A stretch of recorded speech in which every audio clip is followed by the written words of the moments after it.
Assalamualaikum warahmatullahi taala wabarakatuh. Alhamdulillahi rabbil alamin. Wassalatu wassalamu ala asyrafil anbiya'i wal mursalin wa ala alihi wa sahbihi ajma'in. Muslimin, muslimat, penonton, pendengar yang dirahmati Allah Subhanahu wa taala.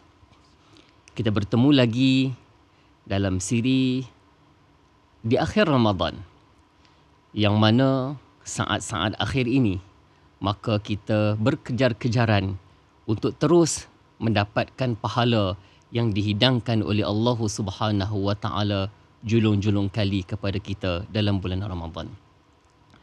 Maka pada kali ini kita akan melihat bagaimana tuntutan beriktikaf dan qiyamul lail pada bulan Ramadan. Kita melihat satu hadis daripada Nabi SAW. Sidang penonton pendengar yang dirahmati Allah. Kata Nabi SAW daripada Ummul Mukminin Aisyah radhiyallahu anha. Kata Nabi SAW, kana ya'takiful ashara al-awakhira min Ramadan hatta tawaffahu Allah azza wa jal, thumma i'takafu azwajahu min ba'dih. Kata Nabi SAW, adalah baginda SAW beriktikaf pada 10 hari terakhir bulan Ramadan sehinggalah baginda wafat.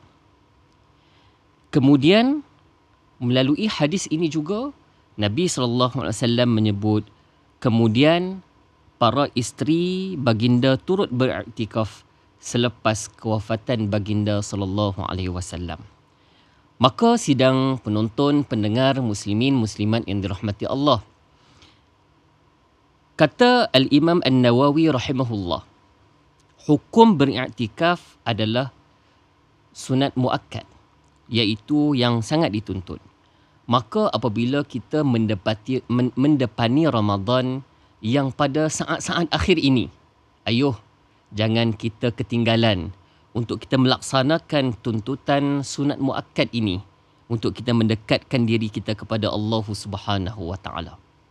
Sidang penonton, pendengar yang dirahmati Allah, siapa lagi yang ingin mengikut petunjuk ataupun apa yang diajarkan oleh Nabi SAW dalam beriktikaf pada 10 hari yang terakhir bulan Ramadan, maka hendaklah dia masuk ke dalam masjid sebelum terbenamnya matahari pada malam 21 Ramadan dan dia keluar setelah terbenamnya matahari pada malam hari raya.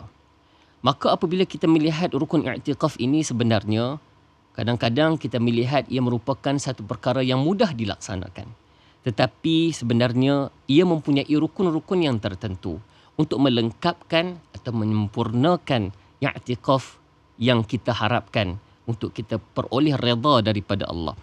Maka keseluruhan rukun tersebut mempunyai 4, iaitu yang pertama, mu'takif. Apa yang dimaksudkan sebagai mu'takif? Orang yang melakukan i'tikaf, yakni yang berada di dalam masjid. Yang kedua, sudah tentulah mestilah beriktikaf di dalam masjid. Yang ketiga, mestilah kita berniat. Dan yang keempat, menetap dalam satu-satu masa dalam suasana yang tertentu. Maka di setiap rukun ini, sidang penonton pendengar yang dirahmati Allah, mempunyai syarat-syarat yang tertentu. Maka kita kongsikan 4 syarat rukun tadi untuk kita lalui supaya i'tikaf kita sempurna dan memperoleh ganjaran daripada Allah Subhanahu wa taala. Apa yang perlu kita laksanakan ketika kita beriktikaf? Jadi apa yang dianjurkan oleh Nabi SAW, kita beriktikaf di dalam masjid ini untuk memperolehi ganjaran.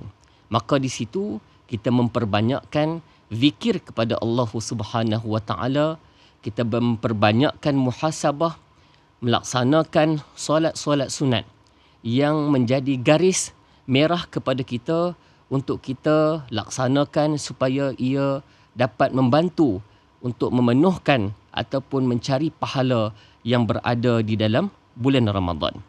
Maka keempat rukun ini perlu kita laksanakan supaya memperoleh apa yang disebut oleh Nabi SAW.